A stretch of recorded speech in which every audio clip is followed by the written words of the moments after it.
Good afternoon, everyone.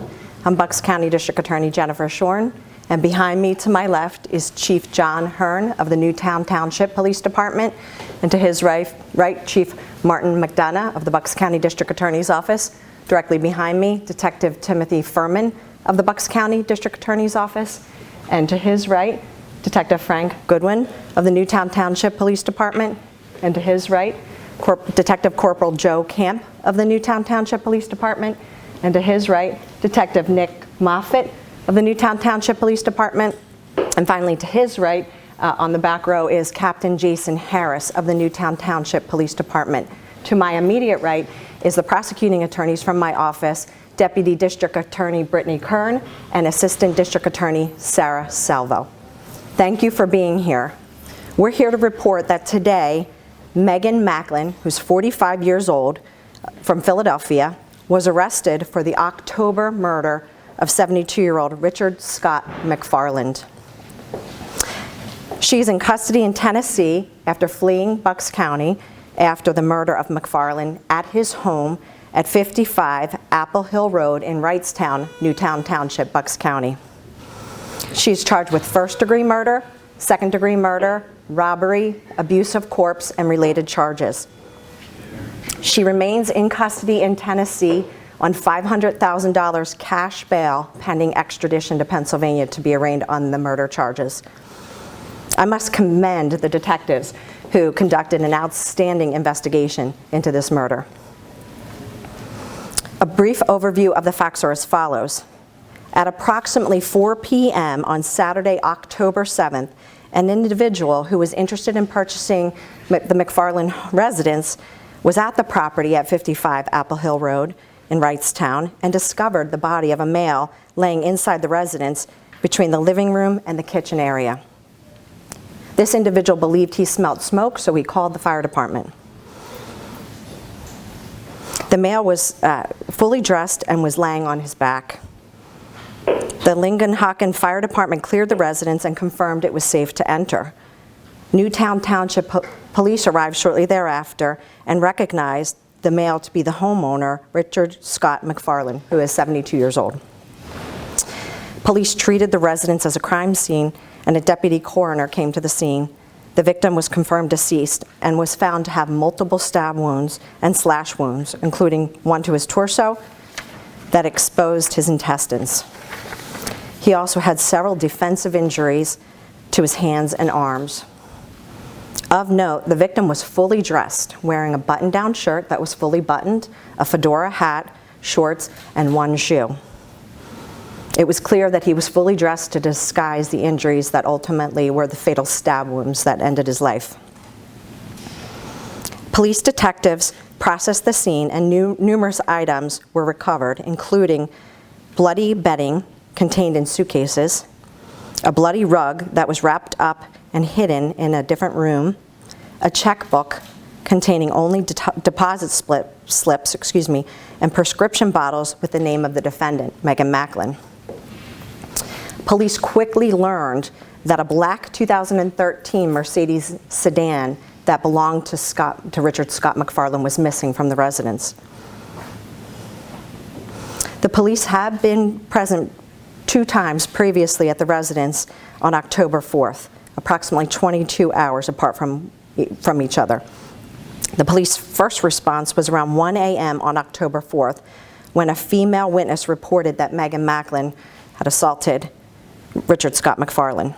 Police observed a small cut to MacFarland's forehead. However, MacFarland denied a desire to prosecute, and both MacFarland and the defendant Macklin wished to remain at the residence. At approximately 11 p.m. on October 4th, police were dispatched back to the residence when Meghan Macklin, the defendant in this case, reported that the victim was threatening her. Mr. MacFarland denied making any threats, and again, both parties wished to remain at the residence. On October 7th of 2023, Meghan Macklin came into contact with White Pine, Tennessee police at approximately 7:35 p.m. following a report that she was eating food at a convenience store and failed to pay for that food. Officer Robert Smith of the White Pine Police Department in Tennessee spoke with Macklin who identified herself initially as the deceased wife of the victim, MacFarland. She specifically indicated she was Janet Webb MacFarland and tried to provide identification proving to be that she was in fact Janet MacFarland.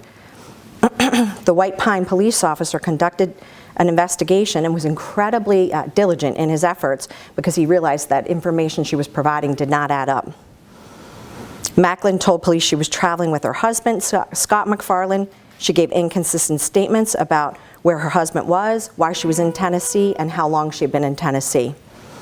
It was when Officer Smith spoke with Detective Moffat from the Newtown Township Police Department that Macklin finally was identified as the defendant, Meghan Macklin. She continued to assert her name was Janet Webb MacFarland, again showing various forms of identification, claiming to be MacFarland's wife. Macklin was arrested for operating the stolen Mercedes sedan that belonged to the victim and for other related charges. And she's been in custody ever since on October 7th of 2023. Video surveillance obtained from the Wawa in Pipersville, Plumstead Township, Bucks County, from 12:44 a.m. on Friday, October 6th, shows Macklin operating the Mercedes sedan, obviously before fleeing to Tennessee. She was wearing a pair of gray Crocs, which were later found in this Mercedes sedan, and when they were searched and a DNA swab was obtained, it confirmed to have DNA from the victim on those Crocs. We are seeking the public's help. We know that prior to fleeing the jurisdiction, that Macklin was seen at various locations in Bucks County. So we're seeking the public's help to provide any information they may have about her movements, and most importantly, any information they may have about this homicide. So I'll answer any questions you may have. Jennifer, why did it take so long for the DA's office to acknowledge this death? So The circumstances. at times, we immediately seek the public's help and we announce a criminal investigation into a homicide.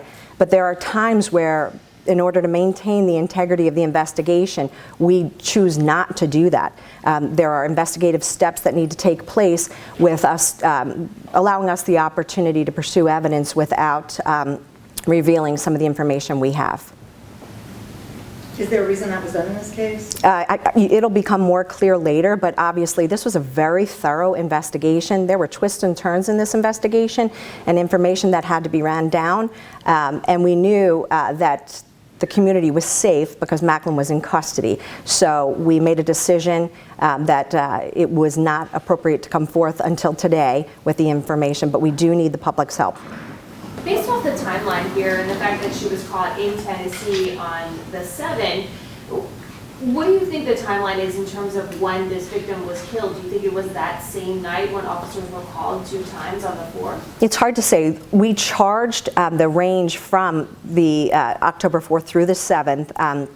Given it was late in the evening on the 4th, it was likely at some point on the 5th or early on the 6th that the victim was murdered. We do know that there were at least two different locations in Bucks County that we know Macklin was observed based on surveillance to be still in Bucks County before fleeing to Tennessee. And what was the nature of their relationship? They were described as friends. Obviously, there's a significant age gap. MacFarland was a widow. Obviously, he's a senior, and we believe perhaps may be vulnerable to Macklin, and some of that information will become evident as we prosecute this case. Do you know how long they had known each other? Roughly 2.5 years. And the second female who was there for the one domestic call, what was her relationship, and is she believed to be involved in the criminal aspect? She's not involved in the criminal aspect. In fact, she was quite cooperative. She was the initial 911 caller on the first domestic involving allegations of Macklin being violent towards the victim.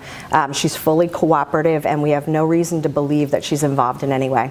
Has his second car, I believe a Honda, was that located? Yes, let me confirm for a moment. Yes, it was in fact located. Was it stolen or? Yeah, it was at a mechanic shop before the homicide, so no nefarious motives as far as it relates to that car. We know that Macklin fled in the Mercedes sedan. To be clear, when you say the body was found fully clothed, you're saying that you believe it was she dressed him after to cover up? Yes, post-mortem. It was evident, based on the nature of his injuries and whatnot, that he was dressed after he was murdered. And in terms of that interested home buyer, was this a realtor that had a key? How did that person get inside to see and make this person discovery? I don't know that they actually gained entry to the home. They were looking into the home, but let me just confirm that fact. Yes, so in fact, the storm door was closed, but the main door was open, so he had a clear sight line into the home. Any other questions? All right, thank you very much.